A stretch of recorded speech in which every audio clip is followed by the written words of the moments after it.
इस प्रश्न में वो कहते हैं कि परिपथों में बिंदुओं ए व बी के बीच तुल्य धारिता ज्ञात कीजिए। तो जैसे हम प्रश्न पहले से करते आ रहे हैं वैसे ही इस प्रश्न को भी हम हल करेंगे, लेकिन इसमें थोड़ा सा अंतर है। बीच में कौन सा संधारित्र जोड़ रखा है, 5 माइक्रोफैराड। अब देखिए इस प्रकार के बहुत सारे सवाल आ सकते हैं आपको करने के लिए। इस भुजा में 2 माइक्रोफैराड ऊपर है, 2 माइक्रोफैराड जोड़ रखे हैं, इसमें 6 माइक्रोफैराड और 6 माइक्रोफैराड जोड़ रखे हैं, यानी इस बार ये धारिता इधर की बराबर है और इधर की बराबर है, संतुलित है। इसका मतलब ये होगा कि संतुलित व्हीटस्टोन सेतु है, यह संतुलित व्हीटस्टोन सेतु है। यदि आप बिंदु ए में बिंदु बी को पकड़ के खींच भी देंगे तब भी आपको यही चित्र प्राप्त होगा। ठीक है, इसका दूसरा चित्र अलग से आता है बनाने के लिए, बनाना चाहो बना लो, नहीं तो कोई बात नहीं, चलो बना लेते हैं। व्हीटस्टोन एक वैज्ञानिक का नाम है, उसने क्या किया, एक वर्ग बनाया।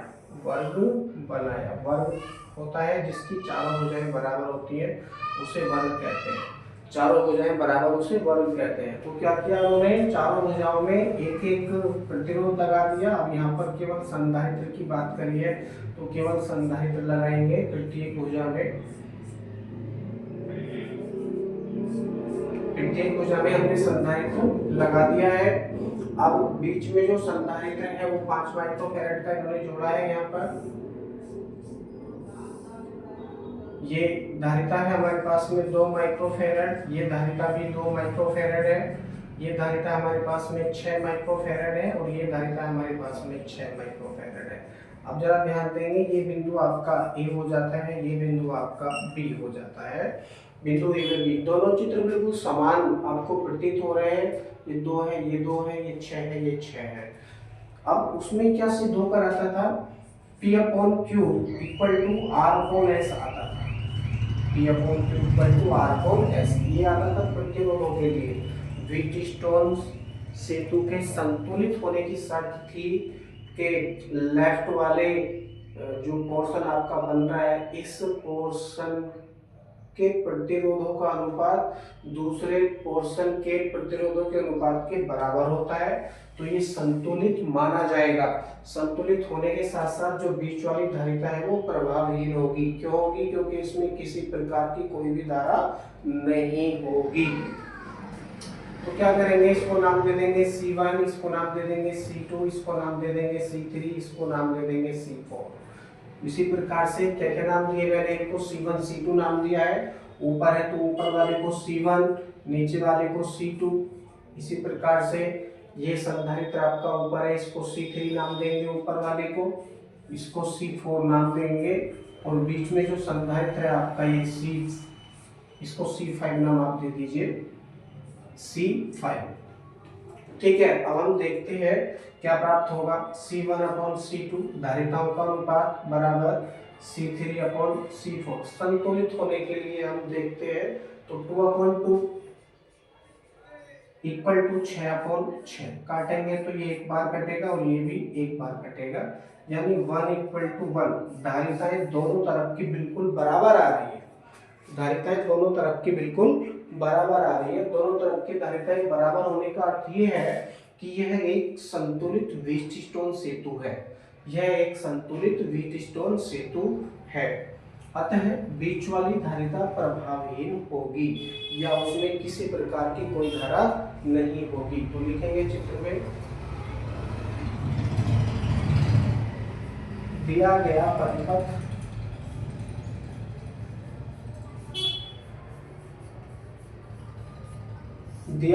परिपथ व्हीटस्टोन सेतु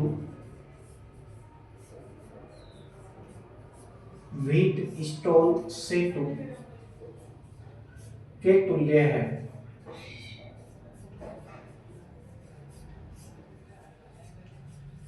व्हीटस्टोन सेतु के तुल्य है। अतः संधारित्र C5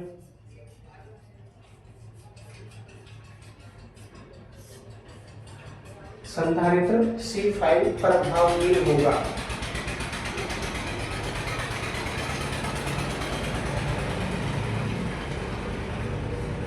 अब देखिए संधारित्र C5 कैसा है, प्रभावहीन है। प्रभावहीन है तो इसका तो कोई काम रहा नहीं, इसको साफ कर दीजिए। अब जब इसको साफ कर देंगे, यहाँ से भी हटा दो, इसको यहाँ से भी हटा दो, तो बात खत्म करो, इसकी रेखा की ही बात खत्म कर दो। तो कुछ इस तरह से ये चित्र आपका हो जाएगा। ठीक है, अब हम देखते हैं कि ऊपर वाले दोनों संधारित्र, ये दोनों 2 माइक्रोफैराड के संधारित्र ये कौन से क्रम में आ जाते हैं। ऐसे नहीं होगा। अब बिंदु ए और बी के बीच में पूछा है तो हम एक लाइन खींच सकते हैं। ठीक है, इसका मतलब ये हुआ कि ऊपर वाले दोनों संधारित्र कौन कौन से, 2 माइक्रोफैराड में 6 माइक्रोफैराड बीच में एक ही तार से जुड़े होने के कारण श्रेणी क्रम में है, तथा नीचे वाले दोनों संधारित्र बीच में एक ही तार से जुड़े होने के कारण ये भी श्रेणी क्रम में है, और बाद में दोनों तुल्य संधारित्र समांतर क्रम में आ जाएंगे। ठीक है, इसको ऐसे कर लीजिए।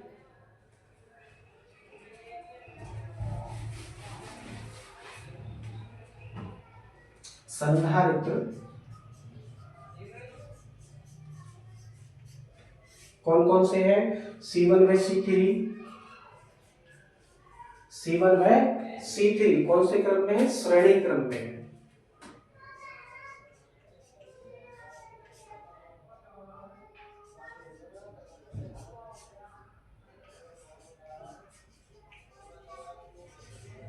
अतः धारिता,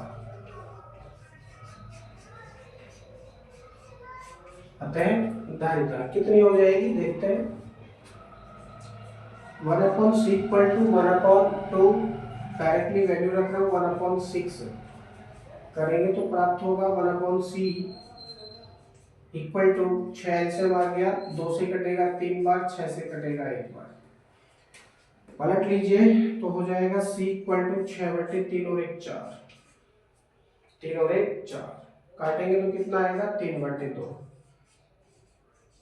माइक्रोफैराड। ठीक है, 3/2 माइक्रोफैराड, यानी इसके स्थान पर 3/2 माइक्रोफैराड संधारित्र भी प्रयोग कर सकते हैं। तथा शेष नीचे के दोनों संधारित्र, ये भी 2 ये भी 6 है, तो इनको हम करेंगे, ये भी श्रेणी क्रम में आ जाते हैं। अब इसी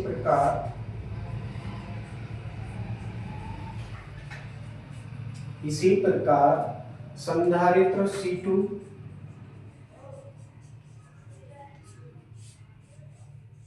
व C4 भी श्रेणी क्रम में है। अतः धारिता कितनी हो जाएगी, इनकी भी धारिता कितनी हो जाएगी, C dash equal to 3/2 microfarad होगी, 3/2 माइक्रोफैराड होगी।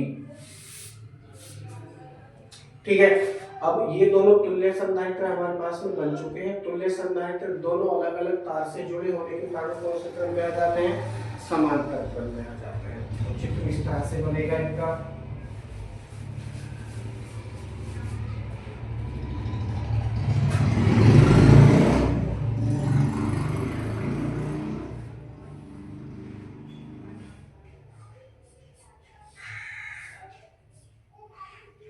इसका नाम है C और इसका नाम है C डैश, वैल्यू है 3/2 माइक्रोफैराड और इसकी वैल्यू भी है 3/2 माइक्रोफैराड।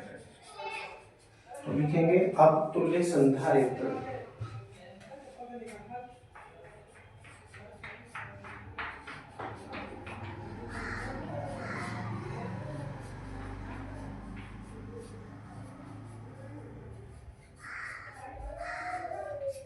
दोनों तुल्य संधारित्र कौन कौन से, C व C डैश कौन से क्रम में आ जाते हैं, समांतर में।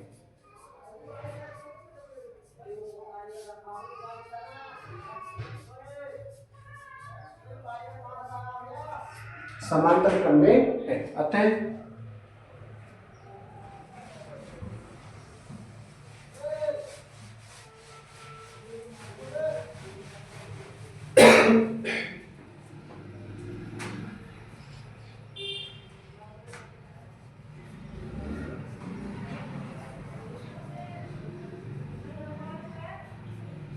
बिंदुओं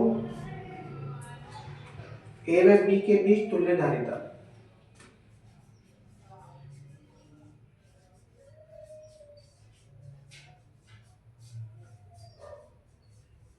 तुल्य इसलिए कह रहे हैं क्योंकि अंतिम धारिता है,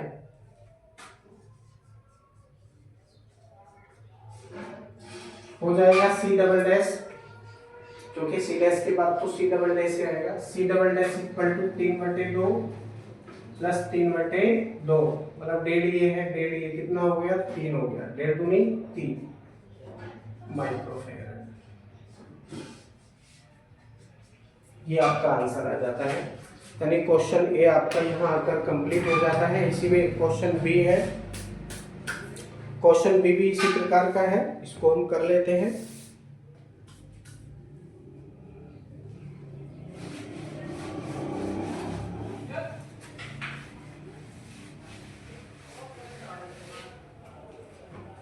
क्वेश्चन बी,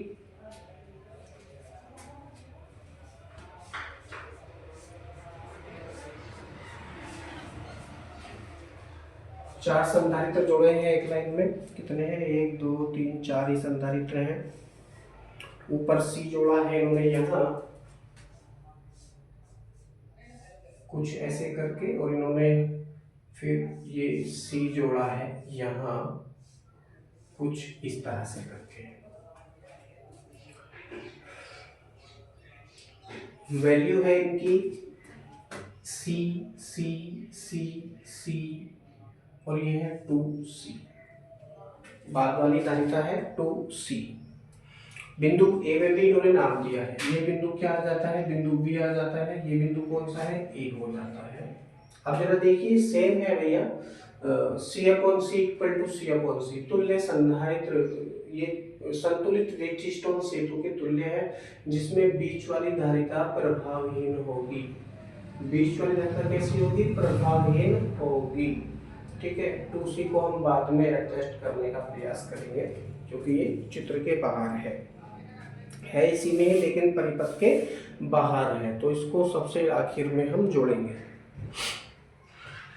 तो देख लेते हैं, ये है, लेकिन ये चौके चिन्ह लगाकर दिया गया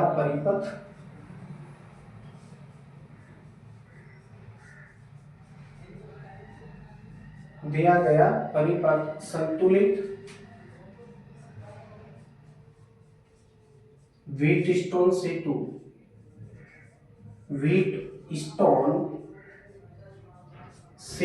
के तुल्य है।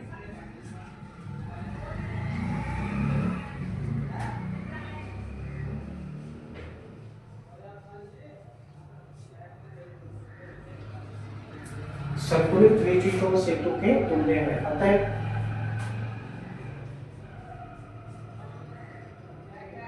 मध्य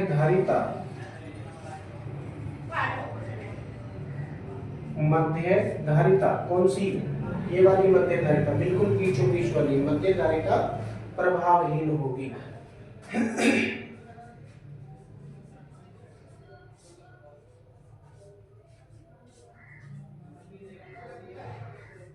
अब देखिए मध्य धारिता कैसी होगी, प्रभावहीन होगी, तो इसको साफ कर दीजिए, इसकी भुजा को भी आप साफ कर दीजिए। ठीक है, अब हमने ये इसको साफ कर दिया है। अब हमारे पास क्या बचा है, ये चित्र हमारे पास में बनकर तैयार हो चुका है। अब हम इनको अलग अलग नाम दे देंगे। धारिता तो इनकी सी है, सबकी धारिता सी है, चारों की धारिता, लास्ट वाले की धारिता 2C रहती है। धारिताएं समान होने के कारण इनको अलग अलग नाम दे देंगे। C1, इसको C2 नाम दे दो, इसको C3 नाम दे दो, इसको C4 नाम दे दो, C4, और बाद में जो है 2C, इसको C5 नाम आप दे सकते हैं। तो देखिए संधारित्र C1 व संधारित्र C3 के बीच में केवल एक ही तार है। ठीक इसी प्रकार से संधारित्र C2 व संधारित्र C4 के बीच में भी केवल एक ही तार है, इसलिए दोनों श्रेणी क्रम में है। तो लिखेंगे संधारित्र C1 व C3 श्रेणी क्रम में है।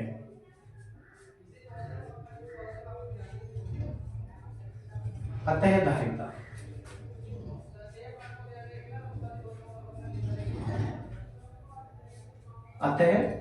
कितनी हो जाएगी, इसकी हम करेंगे तो 1/c डैश कर लो, 1/c dash equal to 1/c1 plus 1/c2। तो 1/c dash equal to 1/c plus 1/c। c क्या आ गया, इसका एलसीएम आ गया 1/c dash equal to c, LCM आ गया ऊपर 1 प्लस 1 पलट लेंगे तो क्या हो जाएगा, c डैश इक्वल टू हो जाएगा c/2 माइक्रोफेरेड। ठीक है, ये हमने कर लिया तो c/2 माइक्रोफेरेड हो गया, क्योंकि सबकी धारिताएं बिल्कुल बराबर है। इसी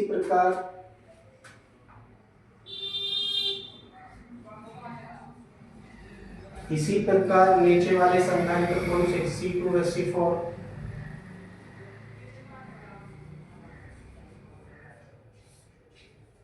C2 व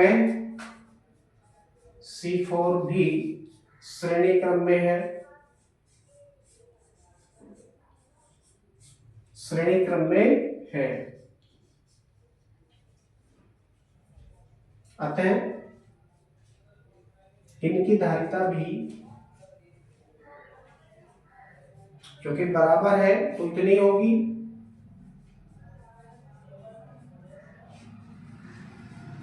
इनकी धारिता भी, इसको C डबल डैश करके दर्शाएंगे, C double dash equal to कितनी होगी, C/2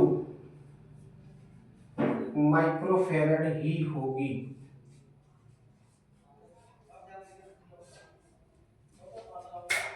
अब ये दोनों तुल्य संधारित्र कौन से क्रम में आ जाएंगे, यदि हम इनके स्थान पर एक ही संधारित्र प्रयोग करेंगे तो कर लीजिए।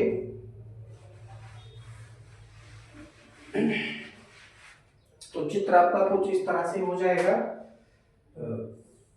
एक लाइन 2। ये कौन सा हो गया, संधारित्र जोड़ दीजिए यहाँ पर भी जोड़िए संधारित्र, फिर इनको मिला दीजिए यहाँ इस तरह से। ठीक है, कुछ इस तरह से ये चित्र आपका हो जाएगा। ऊपर वाली धारिता है आपकी C डैश, इसकी वैल्यू है C/2 माइक्रोफेरेड, और ये धारिता है C डबल डैश, वैल्यू इसकी भी C/2 माइक्रोफेरेड है।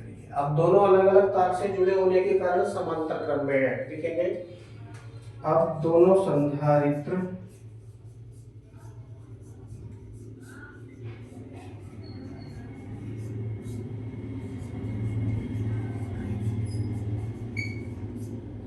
तुल्य संधारित्र कौन कौन से, C डैश व C डबल डैश कौन से क्रम में है, समांतर में है।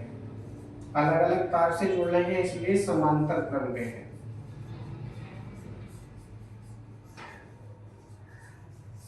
अतः धारिता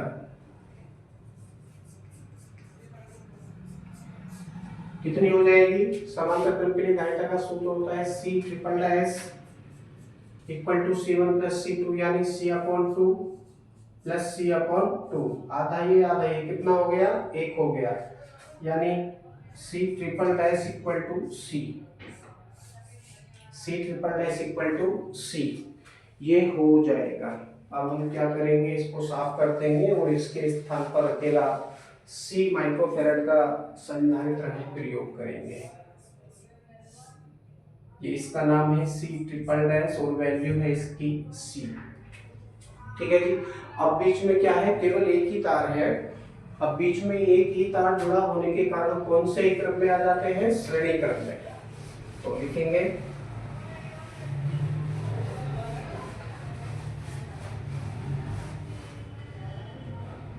अब तुल्य संधारित्र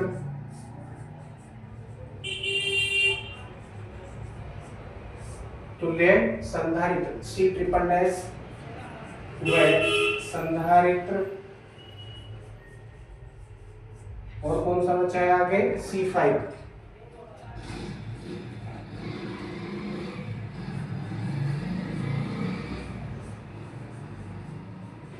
श्रेणी क्रम में है। कौन से क्रम में है, श्रेणी क्रम में है। इसलिए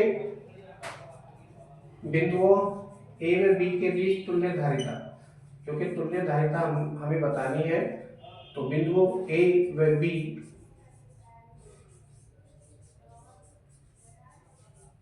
के बीच तुल्य धारिता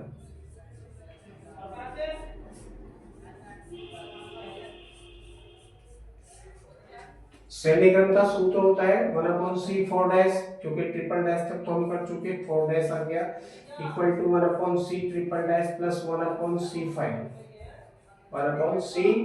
करेंगे तो क्या प्राप्त होगा 1/c 4 equal to 1/c triple dash के स्थान पर c प्लस ऐसे यहाँ पर 1 कितना हो जाएगा 2c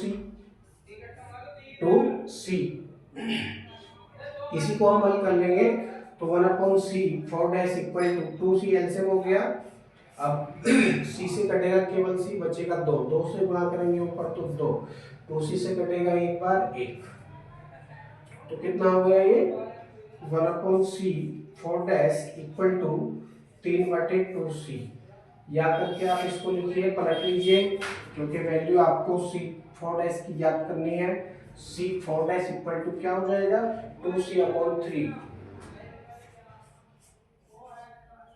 2c/3 ये हो जाएगा। कोई भी इसका मात्रक हम नहीं लिखेंगे।